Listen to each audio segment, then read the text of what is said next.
43편 현우의 질문. 이 남자는 누구죠? 유령의 연인 신드롬은 순정을 대한민국 최고의 작가 반열에 올려놓았다. 그녀의 책상 위에는 이제 사연 엽서뿐만 아니라 각종 시나리오 집필 제안과 출판 계약서들이 쌓여가기 시작했다. 그녀는 자신의 꿈이 상상했던 것보다 훨씬 더 거대한 형태로 이루어지고 있음을 실감했다.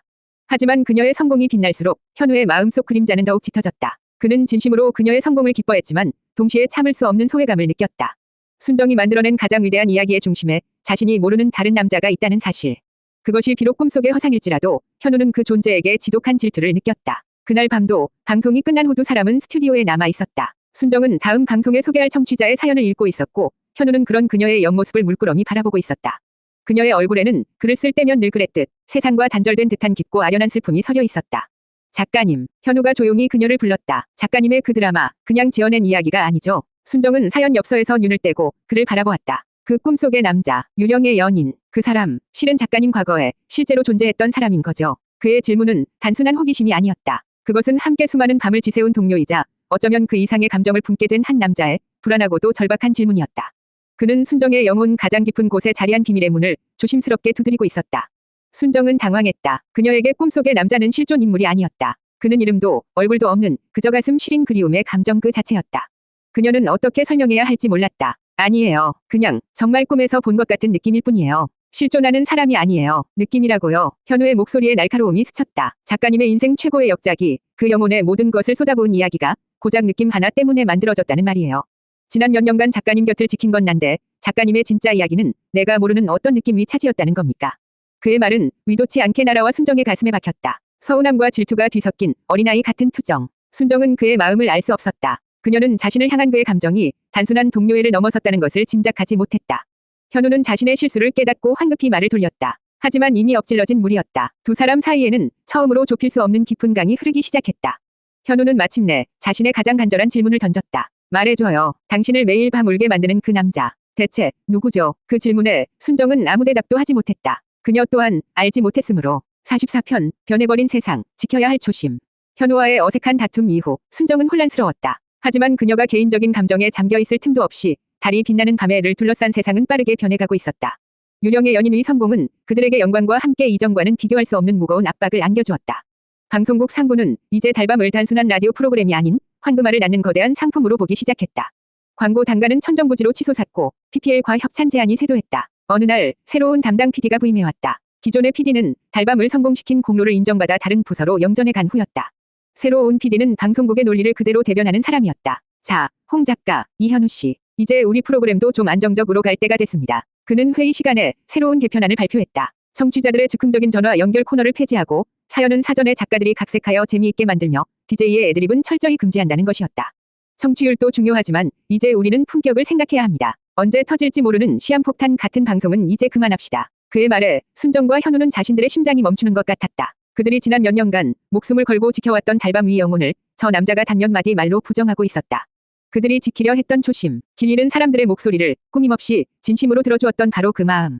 현우가 먼저 자리에서 벌떡 일어났다. 그런 방송이라면 저는 못합니다. 아니, 안 합니다. 순정도 그의 곁에 나란히 섰다. PD님, 저희는 물건을 파는 장사꾼이 아닙니다. 저희는 사람들의 마음을 파는 사람들입니다. 진심이 사라진 달밤은 더 이상 달밤이 아닙니다. 두 사람은 처음으로 하나의 목소리로 거대한 시스템에 맞서 싸우기 시작했다.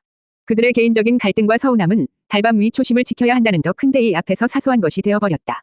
회의실을 박차고 나온 두 사람은 방송국 옥상에 나란히 섰다. 차가운 바람이 두 사람의 얼굴을 스쳤다. 꼴이 우습게 됐네요, 우리. 현우가 피식 웃으며 말했다. 그러게요. 순정도 따라 웃었다. 하지만 그 웃음은 결코 패배자의 것이 아니었다. 현우가 지난번 다툼 이후 처음으로 순정의 눈을 바라보며 말했다. 작가님 꿈속에 나온다는 그 유령 양반 말이에요. 아마 지금 이 싸움에서는 우리 편을 들어줬을 것 같네요. 안 그래요? 그의 서툰 화해의 손길에 순정의 마음이 녹아내렸다. 그녀는 고개를 끄덕였다. 두 사람은 변해버린 세상 속에서 서로에게 등을 기댄 채 그들의 가장 소중한 것을 지키기 위한 또 다른 전쟁을 준비하고 있었다. 45편 방송사의 오해압. 순정과 현우의 저항은 거대한 시스템의 톱니바퀴 앞에서 계란으로 바위 치기와 같았다. 새로 부임한 PD는 두 사람의 의견을 묵살하고 방송국 상부의 지침에 따라 달이 빛나는 밤의 위 대대적인 개편을 강행했다. 프로그램의 심장이었던 즉흥 전화 연결 코너 그대와 함께 이 밤을은 폐지되었다. 그 자리에는 사전에 작가들이 섭외하고 각색까지 마친 안전한 사연들로 채워진 새로운 코너가 신설되었다. 방송은 영혼을 잃었다. 현우는 더 이상 청취자들과 날 것 그대로의 감정을 나눌 수 없었다. 그의 앞에는 토시 하나 틀리지 않고 읽어야만 하는 정제된 대본만이 놓여 있었다. 그의 모든 애드립은 금지되었고 노래 성공마저도 광고주와 협찬사의 입김이 닿아있는 최신 유행가들로 채워졌다.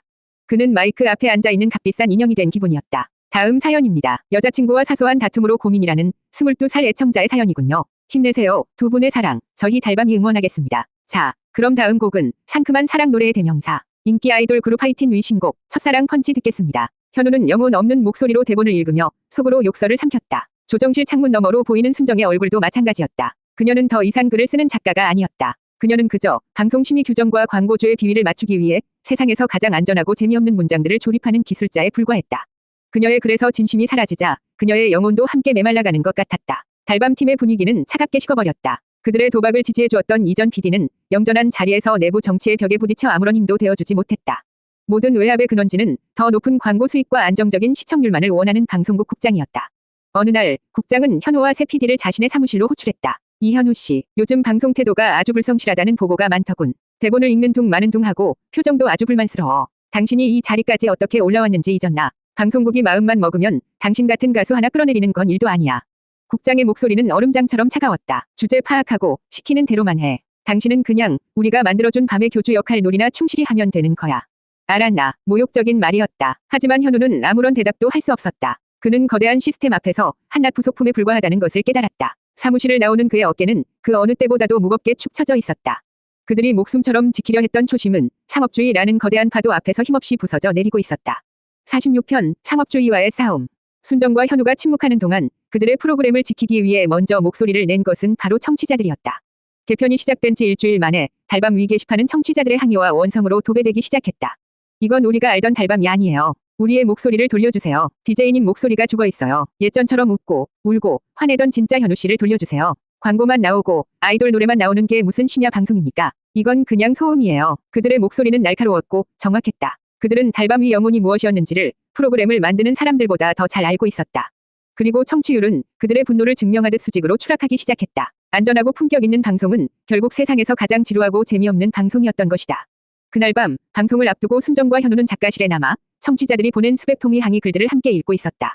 두 사람은 부끄러움과 죄책감에 고개를 들 수 없었다. 그들은 청취자들을 배신했다. 우리가 틀렸네요. 현우가 먼저 입을 열었다. 저는 제가 청취자들을 위로한다고 생각했는데 사실은 이분들이 우리를 지켜주고 있었던 거였어요.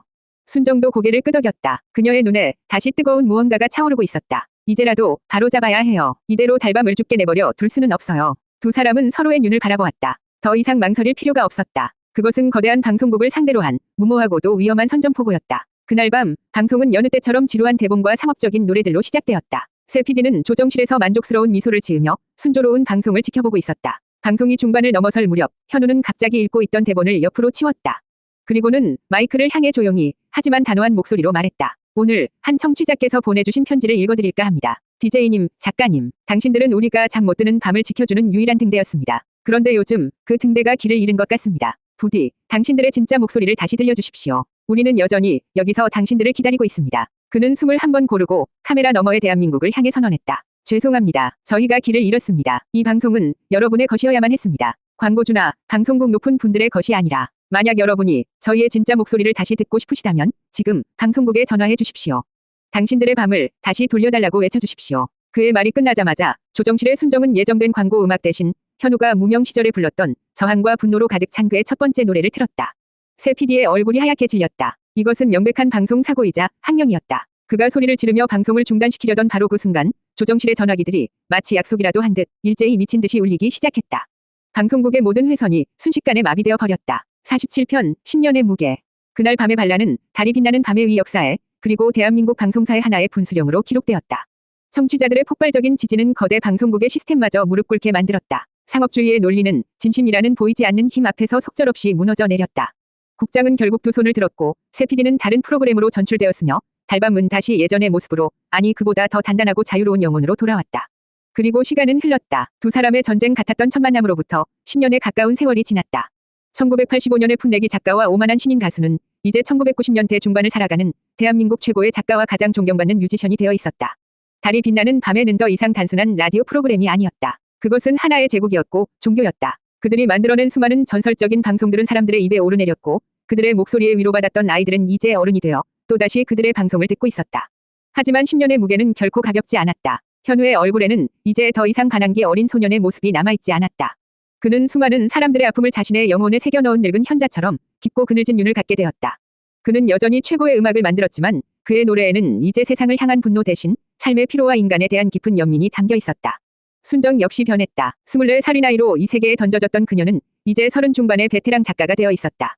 그녀의 글은 더욱 깊어졌고 그녀의 시선은 더욱 따뜻해졌다. 하지만 그녀는 지난 10년간 단 한 번도 온전히 행복하다고 느끼지 못했다. 성공의 크기가 커질수록 그녀의 마음속을 채우는 정체 모를 그리움과 상실감 또한 함께 자라났다. 그녀는 여전히 밤마다 슬픈 눈의 남자를 꿈꿨다. 두 사람의 관계도 변했다. 그들은 여전히 최고의 파트너였지만 그들의 눈빛 속에는 이제 뜨거운 열정 대신 오랜 세월을 함께 견뎌온 늙은 부부 같은 애틋함과 편안함이 자리 잡고 있었다. 그들은 서로에게 세상의 유일한 안식처였지만 동시에 서로를 과거의 시간에 묶어두는 낡은 앨범이기도 했다.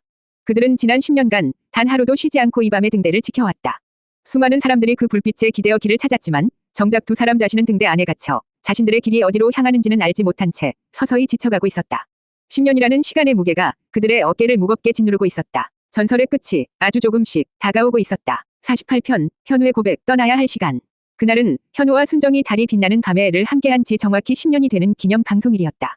방송국은 축제 분위기였고 수많은 축하 화환과 팬들의 선물이 스튜디오를 가득 메웠다.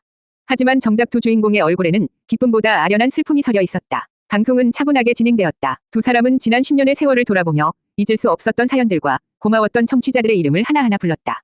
그것은 축제라기보다 길고 길었던 여정을 마무리하는 경건한 의식에 가까웠다. 방송이 끝나고 모든 스태프들이 떠난 후 스튜디오에는 여느 때처럼 순정과 현우 단둘만이 남았다. 10년 전 두 명의 외톨이가 처음으로 서로의 상처를 나누었던 바로 그 공간. 현우가 먼저 침묵을 깼다. 그의 목소리는 그 어느 때보다 진지하고 무거웠다. 작가님, 네, 이제 떠나야 할 시간이 된 것 같아요. 순정의 심장이 쿵 하고 내려앉았다. 그녀는 올 것이 왔음을 직감했다. 달밤을 그만두려고요. 그녀는 아무 말도 하지 못하고 그저 그의 얼굴을 바라볼 뿐이었다. 현우는 자조적인 미소를 지으며 자신의 이야기를 시작했다. 지난 10년 제 인생에서 가장 빛나는 시간이었습니다. 작가님을 만나지 못했다면 지금의 저도 제 음악도 없었을 겁니다. 작가님은 제게 세상을 가르쳐 주셨고 사람을 가르쳐 주셨죠. 저는 평생 갚아도 못 갚을 빚을 작가님께 졌습니다. 그는 잠시 숨을 골랐다. 하지만요. 그의 목소리가 가늘게 떨려왔다. 저는 이제 더 이상 노래를 어떻게 만들어야 할지 모르겠어요. 지난 10년간 저는 너무 많은 사람들의 아픔을 제 목소리에 담았어요. 이제는 제 목소리가 제 것인지 아니면 그들의 것인지 분간이 가질 않아요.